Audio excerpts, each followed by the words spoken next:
नमस्कार, मैं सुनील आप सभी का एजुकेशन प्रवाह यूट्यूब चैनल पर हार्दिक स्वागत करता हूं। आज मैं फिर से उपस्थित हूं आपकी कक्षा में, जिसमें कि एक ISD मॉडल, कौन सा ISD मॉडल अर्थात इंस्ट्रक्शनल सिस्टम डिजाइन मॉडल।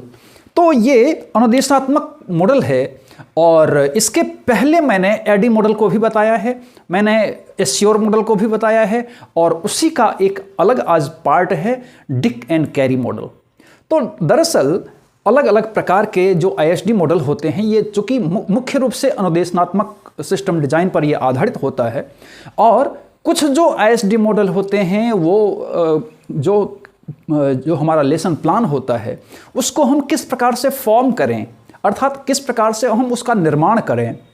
और कुछ मॉडल ऐसा होता है जो कि हम उसका डिलीवरी किस प्रकार से करें, अर्थात उसका हम उपयोग किस प्रकार से करें, इस पर आधारित होता है। तो दरअसल अगर हम डिक एंड कैरी मॉडल की अगर हम बात करेंगे तो ये मुख्य रूप से ये जो पाठ्य योजना लेसन प्लान वगैरह जो होता है उसको हम फॉर्म कैसे करें, उसका हम निर्माण कैसे करें, इससे संबंधित ये चीज़ों को दर्शाता है।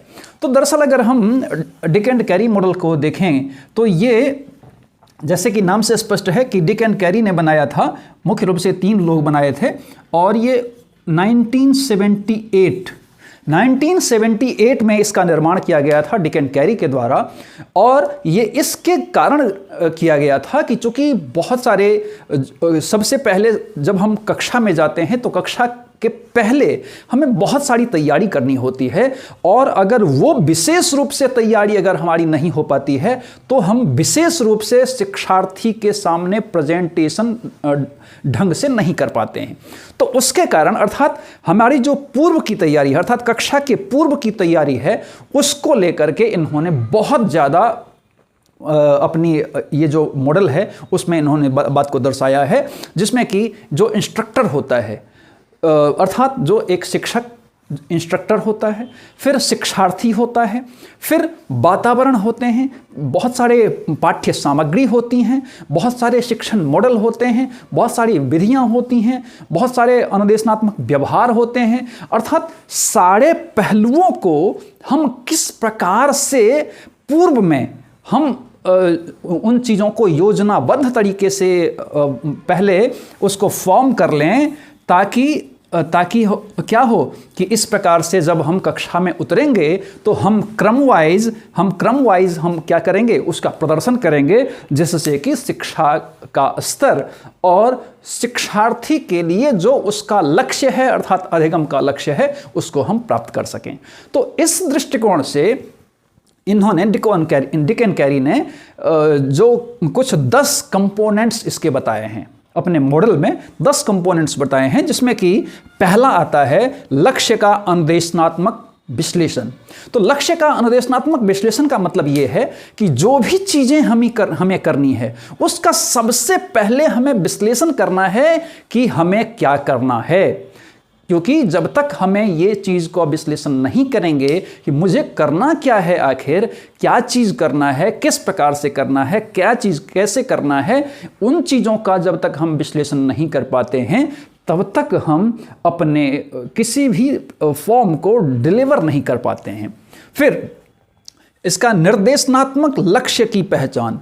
अब लक्ष्य की पहचान करना, आइडेंटिफाई करना बहुत ज़्यादा ज़रूरी है, क्योंकि जो भी चीज़ें हम करने जा रहे हैं अगर हम उसकी पहचान ही नहीं कर पाए कि मुझे पढ़ाना क्या है, मेरे छात्र किस प्रकार के हैं, उसके व्यवहार किस प्रकार के हैं, उसको मुझे किस प्रकार से पढ़ाना है, उसके लेवल क्या है, उसके स्तर क्या है, उसका वर्ग क्या है, वो किस परिवेश से आता है, वो किस भूमिका से आता है, कुल मिला करके सारी चीज़ों की हम क्या करते हैं, उसको हम आइडेंटिफाई करने का प्रयास करते हैं, उसकी पहचान करने का प्रयास करते हैं। देन आता है निर्देशात्मक रणनीति विकसित करना।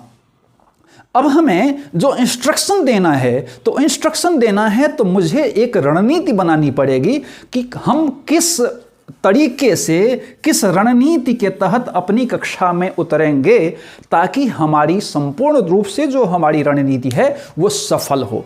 तो एक शिक्षक का की जो रणनीति होती है वो मुख्य रूप से शिक्षार्थी तक वो उसी रूप में पहुंच पाना जिस रूप में वो पहुंचाना चाहता है। तो अर्थात कहने का मतलब ये है कि वो जो भी कंटेंट बताना चाहता है, वो जो भी विषय बताना चाहता है, अगर वो शिक्षार्थी तक उसी रूप में, उसी कंटेंट में और सरल ढंग से, बहुत रुचिकर ढंग से अगर वो पहुंचाने में सफल हो जाता है, तो उसकी रणनीति, ये कह सकते हैं कि उसकी रणनीति सफल हुई। तो ये रणनीति विकसित करता है। फिर प्रदर्शन उद्देश्यों की पहचान। अब हम जो भी प्रदर्शन करेंगे, कक्षा में जो प्रदर्शन करेंगे, उसके उद्देश्य की हमें पहचान करनी है कि भैया हमें क्या क्या चीज़ की ज़रूरत पड़ेगी, क्या क्या हमें पढ़ाना है, कौन कौन सा हमारा कंटेंट है, किस विषय से संदर्भित है, वो किस पर आधारित है, वो उसको हम किन चीज़ों से जोड़ करके पढ़ा सकते हैं। अर्थात हमारा उद्देश्य क्या है।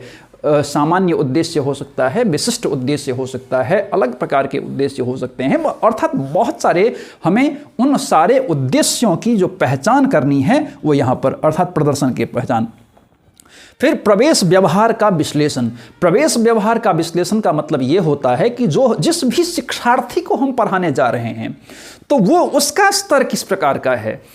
अर्थात जो भी कंटेंट हमारा है, अर्थात अगर हमारा डिक एंड कैरी मॉडल है, तो इसके बारे में वो पूर्व में क्या क्या जानकारी रखता है, या जानकारी रखता भी है अथवा नहीं रखता है, इन सारी चीज़ों का, अर्थात पूर्व ज्ञान हम कह सकते हैं कि शिक्षार्थी के पास संदर्भित कंटेंट का पूर्व ज्ञान कितने हद तक है, इसका हम क्या करते हैं, उसका हम विश्लेषण करते हैं।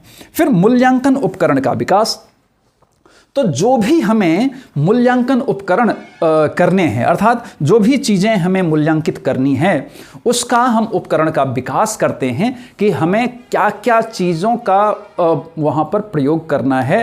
तो हम पहले उसका क्या करेंगे, उसका विकास करेंगे, क्योंकि उसको जब हम बनाएंगे, सूचीबद्ध करेंगे, सारी चीज़ों को अगर ढंग पूर्वक अगर हम उपयोग करेंगे, तभी हम उसका मूल्यांकन भी कर सकते हैं। अर्थात जो भी हम कर रहे हैं, जो भी हम आइडेंटिफाई किए हैं, उसका हम क्या करते हैं, मूल्यांकन करते हैं और उसका मूल्यांकन का विकास करते हैं। देन इसके बाद निर्देश का संशोधन। निर्देश का संशोधन क्या होता है कि जो भी मेरे द्वारा इंस्ट्रक्शन दिया गया है या दिया जा रहा है, उसमें क्या क्या त्रुटियां हैं। अर्थात उसमें कुछ ऐसा तो नहीं जो कि हमें और उसको बेहतर पाठ योजना को बेहतर करने के लिए हमें चाहिए था, लेकिन वो छूट गया है। तो उन चीज़ों की पहचान या उसमें संशोधन करने की ज़रूरत हमें होती है कि जो, मान लीजिए कि जो चाहिए था उससे संदर्भित चीज़ों को और ज़्यादा सरल बनाने में हमें उपयोग करना था, लेकिन हमारा द्वारा अगर छूट गया है, तो अर्थात हम उन चीज़ों का हम फिर से पुनः संशोधन करते हैं। देन डिजाइन और आचरण मूल्यांकन। डिजाइन और आचरण मूल्यांकन, अर्थात डिजाइन अर्थात रूपरेखा हम बनाते हैं और उसका क्या करते हैं, तो आचरण मूल्यांकन, कि हमारा जो शिक्षार्थी है उसका आचरण किस प्रकार का है, उसका परिवेश किस प्रकार का है, वो किस परिवेश में आता है, वो किस वातावरण से है, वो उसके साथ क्या क्या परिस्थितियां गुजरती हैं, उसका शिक्षा के प्रति सकारात्मक सोच किस प्रकार का है। अर्थात सारी चीज़ों को हम क्या करते हैं वहाँ पर, उसके अर्थात कक्षा में जो वो आचरण का व्यवहार करता है, उन चीज़ों को हम यहाँ पर आइडेंटिफाई करते हैं। फिर आता है आपका डिजाइन अनुदेशन के प्रारंभिक मूल्यांकन का संचालन। तो डिजाइन, जो हमारा डिजाइन अनुदेशन होता है, अर्थात इंस्ट्रक्शनल डिजाइन होता है, तो इंस्ट्रक्शनल डिजाइन का हम प्रारंभिक मूल्यांकन का संचालन करते हैं। अर्थात प्रारंभिक मूल्यांकन का संचालन क्या होता है कि जो भी हमारे द्वारा इंस्ट्रक्शन दिया जा रहा है, उसके प्रारंभिक मूल्यांकन, प्रारंभिक तौर पर उसका क्या होना चाहिए, फिर बाद में क्या होना चाहिए। तो सबसे पहले हमें उसका संचालन करना जरूरी होता है। कोई भी चीज़ हम योजनाबद्ध तो बनाते हैं, लेकिन उसको फॉर्म करना भी बहुत ज़रूरी है, उसको प्रेजेंट करना भी बहुत ज़रूरी है। तो उन चीज़ों को हम प्रारंभिक जो चीज़ें हैं उसका संचालन हम वहाँ पर किस ढंग से करेंगे उसको हम आइडेंटिफाई करते हैं। देन निर्देशनात्मक सामग्रियों की तैयारी। अब निर्देशनात्मक सामग्रियों की तैयारी में हम क्या करते हैं कि जो भी हमें इंस्ट्रक्शन देने हैं छात्रों को, तो वो जो देने हैं उसमें हम किस किस सामग्रियों का उपयोग करेंगे। अर्थात मुख्य रूप से यहाँ पर हम ऐसा कह सकते हैं कि एक शिक्षक अर्थात जो इंस्ट्रक्टर होता है और जो शिक्षार्थी होते हैं, उन दोनों के बीच का जो गैप है, उन गैप को फुलफिल करने के लिए हम इसका प्रयोग करते हैं। गैप को फुलफिल करने के लिए दैट मीन्स कि जो भी एक शिक्षक हैं, दूसरा पाठ्यक्रम है और तीसरा क्या है तो शिक्षार्थी हैं। तो पाठ्यक्रम के कंटेंट को लेकर एक इंस्ट्रक्टर अपनी पूरी पाठ्य योजना बनाता है और वो किस पर लागू करेगा तो वो छात्रों के ऊपर कक्ष में लागू करेगा।